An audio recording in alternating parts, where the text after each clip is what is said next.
हिंदू राष्ट्र के लिए 6000 किलोमीटर पद यात्रा करने वाले प्रियांशु सनातनी जी मेरे साथ बैठे हुए हैं और अब हम शुरू करते हैं कहां से इनको प्रेरणा मिलती है। सबसे पहले प्रियांशु जी, आपका स्वागत है हमारे चैनल NKRJ भारत न्यूज में। जय श्री राम जी, आपको भी, और जय श्री राम हमारे सभी दर्शकों को। प्रियांशु सनातनी जी, एक बात बताइए कि आपको जो ये 6000 किलोमीटर की यात्रा आपने प्रारंभ की, तो इसकी प्रेरणा कहां से मिलती है आपको? इसकी प्रेरणा इसी तरह से आप कह सकते हो कि हमारे धर्म को सब एक तरीके से उसकी धर्म में गिनती नहीं कर रहे। कोई आएगा, कोई अभी उदयनिधि स्टेलिन जी का बयान था, तमिलनाडु के मुख्यमंत्री जी के लड़के हैं वो, उनका बयान था कि ये डेंगू है, मलेरिया है, HIV है, एड्स है, इस तरह की बीमारियों से हमारे धर्म को अगर संबोधित करा जाएगा तो ये हमारे लिए कितनी तौहीन की बात है। हम अपना सम्मान कब करवा सकते हैं? जब तक हमारे माता पिता का सम्मान ना हो, जब तक हमारे धर्म का सम्मान ना हो। मैं कहता हूं अगर हम लोग सोए रहेंगे इसी तरह, ये एक तरीके का जागरूकता अभियान था जो मैंने अपने स्तर पे चलाया था कि इतने लंबे यात्रा पे मैं जाऊंगा तो तरह तरह के लोग मिलेंगे, नई नई जगह जाऊंगा, वहां पे मैं अपने धर्म की जागरूकता को और बढ़ा सकता हूँ या उसका प्रचार प्रसार आप कह सकते हो। अब सबसे पुराना धर्म है हमारा और सबसे पिछड़ता हुआ जा रहा है, तो इसका क्या कारण है? अगर मैं आपके दर्शकों से भी पूछूं तो इसका एक ही कारण मेरे सामने आया कि हम सोए हुए हैं। मैं हिंदुओं को, सभी सनातनियों को जगाने के लिए इस यात्रा पर निकला था, जो कि अपने स्तर पे निकला था, और मेरे से जितना बल पड़ा, जहां जहां मैं गया या जितना मैं कर सकता था, शांतिपूर्वक ढंग से मैंने अपनी यात्रा पूर्ण भी करी और लोगों में सनातन धर्म के प्रति जागरूकता भी फैलाई। आपने अभी बताया कि सनातन धर्म के लोगों को जागृत करना है, तो इस सनातन धर्म के अंदर सिख आते हैं या नहीं आते हैं, बौद्ध आते हैं या नहीं आते हैं, जैन आते हैं या नहीं आते हैं, लिंगायत आते हैं या नहीं आते, इनका स्थान है या नहीं है सनातन धर्म की बात करें तो हम? अब इसका मैं एक छोटा सा उदाहरण देना चाहूंगा आपको। जैसा कि आप मेरे बारे में जानते हो, हम 3 भाई बहन हैं। अगर हम आपसे कोई ये पूछे या मेरे से कोई पूछे कि वो मेरा बड़ा भाई और मेरी बड़ी बहन मेरे परिवार में है कि नहीं, उसी तरह की ये बात है। हिंदू हिंदू धर्म बोल लो चाहे सनातन धर्म बोल लो, इसके अंदर सिख, जैन, बुद्ध, ये हमारी अभिन्न अंग है। आपका कहने का मतलब ये है कि सनातन जो धर्म है एक वृक्ष है, और जैसे जैन, बौद्ध, सिख, लिंगायत या और भी जो छोटे छोटे हमारे संप्रदाय बने हुए हैं, ये इसकी ब्रांच है, इनकी टहनियां हैं, कोई पत्तियां हैं, और इसी वृक्ष को खूबसूरती दे रही है सनातन धर्म को। बिल्कुल। इसमें मुस्लिम कहाँ है आपके सनातन धर्म मुस्लिम में हमारे ही हैं, क्योंकि अगर उनके पूर्वजों की बात करी जाए या किसी भी, आप सारी चीज छोड़ो, आप ये बताओ सनातन धर्म का इतिहास कितना पुराना है? सनातन धर्म का तो बहुत पुराना है। इसकी तो अगर हम राम जी की भी आयु निकालेंगे तो 12 साल पहले किया जाएगी। हाँ जी, 15,000 वर्ष तक के प्रमाणित हमारे पास स्थल हैं, जिनका आज तक हमारे पास साइंटिस्ट द्वारा प्रमाण दिए गए कि हाँ इतना पुराना है। उससे भी ज्यादा है। अब आप ईसाई धर्म की बात कर लीजिए, क्रिश्चियन धर्म कितना पुराना है, कुल 2600 साल के प्रमाण मिलते हैं। आप इस्लाम धर्म पा जाइए, उसके 1400-1500 साल पुराने प्रमाण मिलते हैं। तो सबसे पुराना कौन हुआ? सनातन धर्म। ये उसके ही निकले हुए। अब क्रिश्चियनों की अगर आप बात करें तो क्रिश्चियनों ने, अब मैं कहना चाहता हूं, आपके मन से ये बात कहनी नहीं चाहिए, बाकी मैं कहता हूं कि पैसे के या कोई जो जिनको कोई रोजगार नहीं मिला या कोई गरीब गुरबा हुए, उन सबको दबाव के द्वारा इनको क्रिश्चियन बनाया गया, और उस क्रिश्चियन धर्म को बढ़ावा इस माध्यम से दिया जा रहा है। अब आप इस्लाम की बात कर लीजिए, इस्लाम में क्या करा, जैसे कि मैं अपने परिवार की बात बताता हूँ। हमारा पैतृक गांव भहेड़ी मुजफ्फरनगर है। हमारे कई पीढ़ियां पहले अगर बात करें, जैसे हमारे दादाजी अभी 96 साल की उनकी उम्र है, श्री ज्योति प्रसाद त्यागी जी, उनके द्वारा ये मेरे को बात बताई गई। और भी जो हमारे हैं कि हमारा पैतृक गांव इससे भी कोई दूसरा था। वहां पे औरंगजेब के टाइम पे जिंदा दीवार में चिने जाते थे आदमी, या तो आप इस्लाम कबूल करिए, नहीं तो आपको जिंदा दीवार में चिन दिया जाएगा। अब कितनी दर्दनाक वो मृत्यु होगी कि जिंदा आदमी दीवारों में चिना जा रहा है। बिल्कुल बिल्कुल। उसमें से आधे आदमी टूटते थे, टूटना भी स्वाभाविक सी बात है, हर किसी को अपनी जान प्यारी है, मृत्यु से बहुत ही कम वीर बहादुर ऐसे निकलते हैं। जैसे हमारे गुरु गोविंद सिंह जी के पुत्र थे, उनको पूछा गया कि आप इस्लाम कबूल कर लीजिए, आपको कुछ नहीं कहा जाएगा। 8 साल की उम्र क्या रहती है, बिल्कुल बिल्कुल। 8 साल में आदमी बच्चा खुद खाना नहीं खा सकता, और उन्होंने कही नहीं, हमारा धर्म है, पगड़ी है तो है, हम सिख हैं, हम ही रहेंगे, हमारे राम जी पूर्वज थे, हैं, रहेंगे, हम इस्लाम कबूल नहीं करेंगे। और वो जिंदा चुने गए। उस जमीन को अगर खरीदने की बात करें तो उस जो स्थल था वो विश्व का सबसे महंगा स्थल एक आदमी ने खरीदा है। आपकी पहली यात्रा होती है 15 अगस्त 2023 से प्रारंभ, कहाँ से होती है आप? ये मेरी द्वारकाधीश धाम गुजरात से होती है। उसके बाद मैं बद्रीनाथ की ओर प्रस्थान करता हूँ। इस मध्य में कोई आपको मिलता है? हाँ जी, इस मध्य में मेरे साथ यहाँ से मेरे जीजाजी श्री वरुण त्यागी जी गए थे, जो भिवाड़ी से और द्वारकाधीश तक। एक दिन वो मेरे साथ भी चले थे। अगले दिन मैं अकेला चला, थोड़ी दिक्कत आई, कोई पशु के साथ मिला, कोई थोड़ी देर और साथ चला, लोगों ने प्रोत्साहन करा, कहीं पे रुका, मैं चाय पानी पीने या पानी भी लिया। तो उसके बाद मेरे को तीसरे दिन रात को एक आश्रम में मैं रुका था जामनगर से पहले। तो वहां पे मेरे को सुखेराम महाराज जी हैं गुजरात के, जो द्वारकाधीश पोरबंदर साइड के रहने वाले थे, वो भी उस आश्रम में रुके थे। तो उनसे मेरी ऐसी व्यक्तिगत मुलाकात कोई पहले थी नहीं, ना मेरे को वो जानते थे ना मैं उनको जानता था। उनसे मिला तो उनको मेरे विचार अच्छे लगे कि भाई हाँ, सनातन धर्म के प्रति जागरूकता अभियान में ये साथ दे रहा, अकेला चल रहा है, कम आयु का बच्चा है, तो उन्होंने मेरा साथ दिया। सुबह 3 बजे मैं उठा तो वो भी मेरे साथ उठ गए। उन्होंने मेरे से कही थोड़ी देर रुको, मैं नहा धो के स्नान करके आता हूँ। वो स्नान करके आए और हमने यात्रा अपनी शुरू कर दी। मेरे को नया साथी मिल गया, उनका आशीर्वाद था और उनकी कृपा थी, तो मेरे को लगा साक्षात भगवान का रूप है। उनके पास कोई फोन नहीं, फिर भी वो मेरे को ढूंढ लेते थे। वो साधन का प्रयोग करते थे कई जगह, मेरी उन्होंने कई तरह सहायता करी। मैं गुजरात में था तो वहाँ भी थोड़ी सी आप गुजराती भाषा, मतलब वैसे तो नॉर्मल समझ में आ जाती है, पर थोड़ी सी दिक्कत आती है, पर वो उन्होंने सारी चीज हैंडल करी। मेरे को स्थान, कोई मंदिर में रुकना है, वो मेरे से पहले वहां पहुंच जाते थे। मेरे को रास्ते का इतना ज्ञान नहीं था गुजरात में, मैं भी दूसरी तीसरी बार ही गया था, तो उन्होंने वो सारी व्यवस्था वहां देखी। मेरा सामान आगे ले जाना, बैग ले जाना, और शुरू में व्यक्ति को किसी के सहारे की जरूरत भी पड़ती है, तो वो उन्होंने मेरे को दिशा दिखाई। मार्गदर्शन अगर शुरुआती रूप से आपको मिला इस यात्रा के दौरान, तो सुखेराम महाराज के वो कहाँ तक साथ रहे थे? वो मेरे साथ बद्रीनाथ तक गए थे। वहां पे ठंड के कारण की वजह से उनकी थोड़ी तबीयत खराब हो गई, तो उसके बाद वो वहां से वापसी लौट गए। अच्छा, एक रोचक तथ्य है, हम आप दर्शकों को बताना चाहेंगे।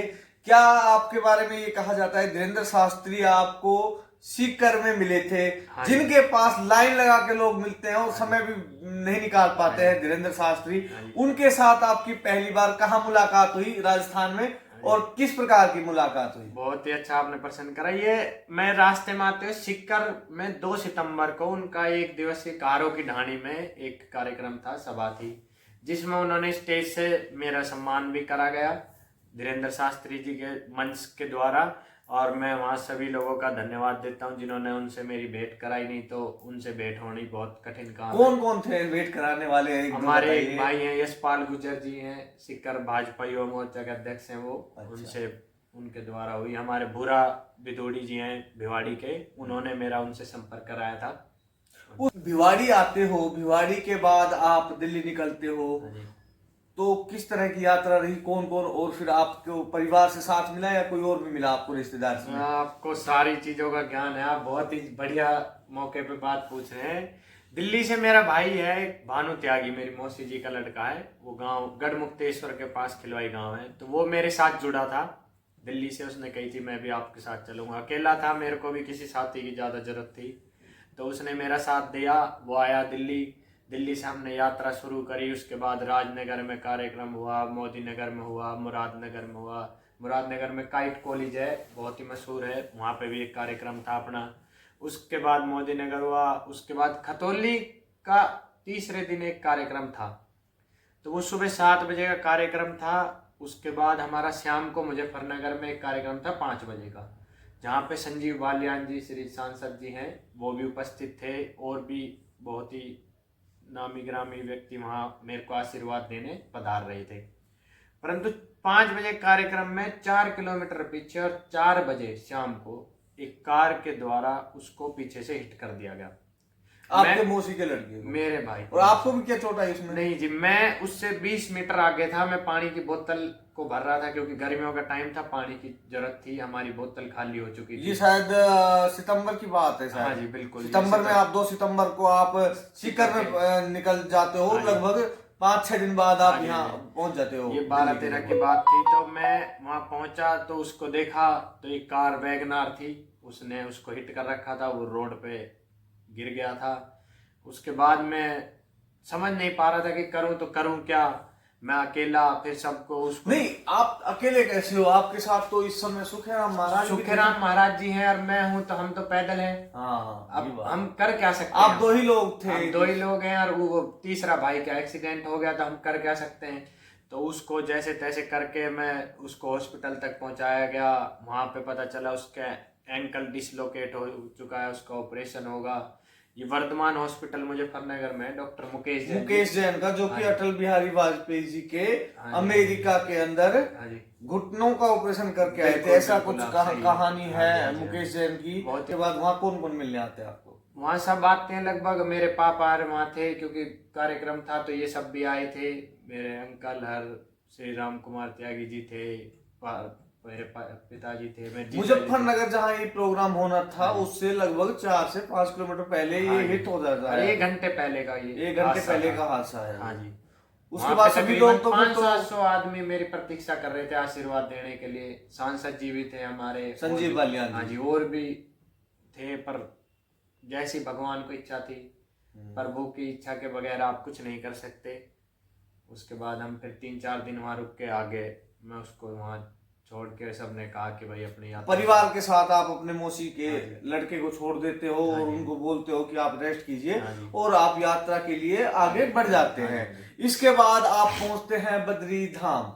लेकिन बद्री धाम से पहले एक आपको छोटा सा और हादसा होता है रुड़की के अंदर, उसकी भी आप लोगों को कहानी बताइए। और ये पुलिस वाले मेरे जो मित्र है ना, वो इन भाई प्रियांशु को जरूर सुनिए, इनका मोबाइल चोरी हो गया था, ये बताएंगे इनके साथ आपने कितनी अभद्रता की है।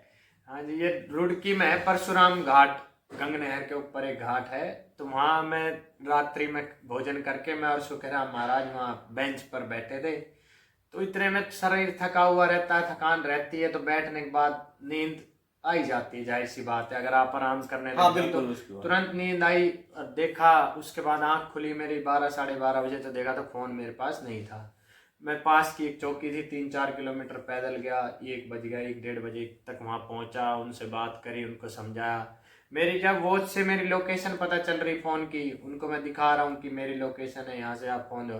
बोले आप दूसरी चौकी में जाओ, दूसरी में जाओ, बोले उस पर जाओ, ये साइबर क्राइम का काम है, ये है वो है। वो करते करते पूरी रात निकल गई। फिर सुबह मैंने औरों को फ़ोन करा, मेरे कुछ संबंधी वहाँ आए, उन्होंने व्यवस्था करी, SHO साहब के पास कंप्लेंट दी, पर उस फोन का आज तक भी कोई पता नहीं हुआ। लेकिन तो आपको बुरा लगा पुलिस वालों का ये व्यवहार, जिस तरह से आपको घुमाया गया इस चौकी से दूसरी चौकी के लिए, और आज तक भी आपका मोबाइल नहीं मिला है। और ये घटना होगी लगभग सितंबर की, और सितंबर 2023 की ये घटना है। और अब हम बात, जब ये वीडियो बना रहे हैं तो आज है 4 फरवरी 2024, तो अभी तक कोई मोबाइल का सुराग नहीं मिल रहा है। प्रियांशु जी इनके पुलिस चौकियों में जाते हैं, लोकेशन दिखाते हैं, इनके वॉच से वो लोकेशन जुड़ी हुई थी इनके फोन की, उसके बाद भी पुलिस वाले कोई एक्शन नहीं लेते हैं, एक दूसरे के ऊपर टाल देते हैं चौकियों के ऊपर। इसके बाद किसी तरह से आप दूसरा मोबाइल चार्ज करके आप अपनी यात्रा आगे बढ़ाते हैं और फिर बद्रीनाथ पहुंचते हैं। बद्रीनाथ धाम की आप कुछ कोई महत्वपूर्ण दृश्य बताएंगे? महत्वपूर्ण दृश्य वहां बहुत हैं। अभी मेरे को बहुत ज्यादा, मैं टूटने लग गया था। अच्छा। हालांकि आशा निराशा आप जब भी छोड़ देते हैं, जब आप एक सुख सामाजिक कार्य में लगते हैं, तो आप आशा निराशा नहीं रख सकते कि भाई आप सफल होंगे, आपके साथ बुरा हो गया, उसके साथ आपका क्या। मेरा वहाँ कुछ नहीं है, वहाँ मैं सर्व भवंतु के हिसाब से गया हूँ, सर्व कल्याण के लिए गया हूँ। तो मेरा पर्सनली व्यक्तिगत कोई उसमें लाभ हानि नहीं है। वहाँ पे मेरे को एक जेफ हैं, कनाडा के व्यक्ति हैं, वो फॉरेनर आए थे, उनसे भी मेरी बढ़िया बॉन्डिंग हुई, उनसे संपर्क बना, उनको मैंने अपने धर्म के प्रति प्रेरित करा। तो वो भी वहाँ दर्शन करने ही आए थे बद्रीनाथ धाम के। तो उनसे भी बढ़िया व्यक्तिगत मुलाकात है। और दूसरे हमारे डॉक्टर सचिन राणा जी हैं, जो इनका बद्रीनाथ में सरकारी हॉस्पिटल, गवर्नमेंट हॉस्पिटल के इंचार्ज हैं, वो एम्प्लॉय हैं, उनसे भी व्यक्तिगत मुलाकात है। वो मेरे 28 तारीख के कार्यक्रम में आए भी थे। आप अगर 28 जनवरी 2024 को बाबा मोहन राम काली खोली धाम मिलकपुर राजस्थान में इनका पूरा सम्मान हुआ था और इनको आशीर्वाद देने के लिए बड़े बड़े संत आए थे, उनका भी हम जिक्र करेंगे। परंतु उससे पहले हम इनकी यात्रा के बारे में सुन लेते हैं। बद्रीनाथ धाम पे आप बता रहे हो, उसके बाद आप जाते हो जगन्नाथपुरी। उसके बाद जगन्नाथपुरी की ओर मैं प्रस्थान करता हूँ। बाकी तो रास्ते में आप यूपी से निकल रहे हो और फिर उत्तर प्रदेश की राजधानी लखनऊ आती है। उसके अंदर आपको कौन कौन मिला और आपने क्या क्या कार्य किया? मैं वहाँ ब्रजेश पाठक जी से मेरी मुलाकात हुई थी लखनऊ में अक्टूबर के माह में। उनके निवास पे जो सुबह जनसभा लगती है उसमें मैं जाके उनसे आशीर्वाद लिया। उसके बाद हम आगे जाते हैं प्रयागराज। प्रयागराज में देवकी नंदन ठाकुर जी मिलते हैं। देवकी नंदन ठाकुर, धीरेन्द्र शास्त्री, ये दो नाम तो मैंने बता दिए हैं। अभी ऐसे ऐसे बहुत सारे नाम बताएंगे जिनसे प्रियांकुश बाकी हेमंत सामाजिक कार्य करता है तो दर्शन हो जाते हैं। परंतु अभी देवकी नंदन ठाकुर से अगर मैं भी मिलने जाऊं तो शायद नहीं मिल पाएंगे, लेकिन प्रियांकुश से मिलने आते हैं। धीरेन्द्र शास्त्री मैं जाऊंगा तो मुझसे नहीं मिलेंगे, लेकिन प्रियांकुश से आशीर्वाद देने आते हैं और दो बार दिया है धीरेन्द्र शास्त्री ने इनको आशीर्वाद। तो हम अब चलते हैं जगन्नाथपुरी से आगे की ओर। तो आप यूपी के जो मुख्यमंत्री हैं, उनसे मैं प्रयागराज में मेरी मुलाकात हुई थी। वहाँ पे उनसे उनकी कोई सभा थी, उसके दौरान एक व्यक्ति थे संतोष नाथ जी, वो उनके रिश्ते में चाचा गुरु लगते हैं नाथ संप्रदाय के साथ। तो उनसे मेरी थोड़ी अच्छी बातचीत हो गई थी, तो उन्होंने मेरे को उनसे मिलवाया भी था। मतलब ऐसे मिला था जैसे आप और मैं बैठे हैं, ऐसे उन्होंने व्यक्तिगत मुलाकात योगी आदित्यनाथ जी से करवाई थी। उन्होंने बाकायदा पूछा कि आपके पिताजी का क्या नाम है, आप कहाँ से हो।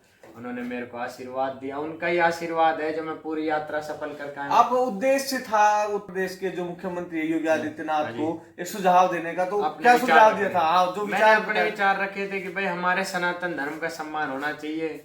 बाकी उनसे तो मेरा व्यक्तिगत मिलने का एक ही मकसद था कि उनके चरणों की थोड़ा सा आशीर्वाद। एक यूपी के मुख्यमंत्री के तौर पर आप नहीं मिलने गए थे, जबकि एक साधु संत के तौर पर मिलने गए थे। नाथ संप्रदाय की अगर सारी आप वो समीकरण जोड़ो तो वो गोरखपुर से चलती है और वो गोरखपुर के महंत हैं। तो अब हम इस इंटरव्यू के बिल्कुल अंतिम क्षण में आ चुके हैं। जगन्नाथपुरी की यात्रा लगभग हम पहुंच चुके हैं। जगन्नाथपुरी में आपका कैसा अनुभव रहा, खाने की कैसी व्यवस्था थी, वो भी हमारे दर्शकों को बताइए, क्योंकि ये भी जाने वाले हैं जगन्नाथपुरी, आपसे प्रभावित हो गए। जगन्नाथपुरी में थोड़ी सी आपको खाने की आएगी, क्योंकि हम यहाँ ज्यादातर देखा जाए तो रोटी पे ध्यान देते हैं। वहाँ रोटी दाल सब्जी चावल पे भी ध्यान नहीं देते हैं। अगर हम बात करें तो वहाँ पे ये चीज नहीं है, वहाँ आपको चावल पे ज्यादा ध्यान देना पड़ेगा। फिर अगर आपको शाकाहारी खाना भी ढूंढना है वहाँ, तो उसके लिए भी थोड़ी सी मेहनत करनी पड़ती है, क्योंकि समुद्री इलाका आ जाता है, वहाँ पे सी फूड ज्यादा चलता है। तो थोड़ी सी दिक्कत आई। वहाँ बुखार भी हुआ मेरे को, एक बार मेरे को डेंगू का असर बताया गया। मैंने टेस्ट वगैरह कराए, ग्लूकोज वगैरह चढ़ी। 2-3 दिन में वहाँ रुकना पड़ गया मेरे को। वहाँ साथ कौन थे? कोई नहीं। वहाँ साथ कोई नहीं था। बाकी शंकराचार्य जी के मठ में था, उनका आशीर्वाद था। जगन्नाथपुरी के शंकराचार्य निश्चलानंद सरस्वती जी से आपने आशीर्वाद प्राप्त किया और उनके वहीं रुका था गोवर्धन मठ, उनका एक मठ है जगन्नाथपुरी के पास ही, बिल्कुल मंदिर के पास में ही, उनके मठ में ही मेरे। आपको बता दें कि वर्तमान भारत में अगर हम कलयुग की बात करें तो संतों की जो श्रेणियां होती हैं उनमें अगर आसान भाषा में मैं समझाऊं तो शंकराचार्य सनातन धर्म में फिलहाल राष्ट्रपति की एक तरह से पदवी रखते हैं। आपको दर्शकों को बता दूं, मैं तीन शंकराचार्यों से मिल चुका हूँ। कौन से? मैं बद्रीनाथ में रावल जी से मिला हूँ। बद्रीनाथ धाम को उन्होंने बकायदा सोल से सम्मानित करा गया, मेरे को दिया।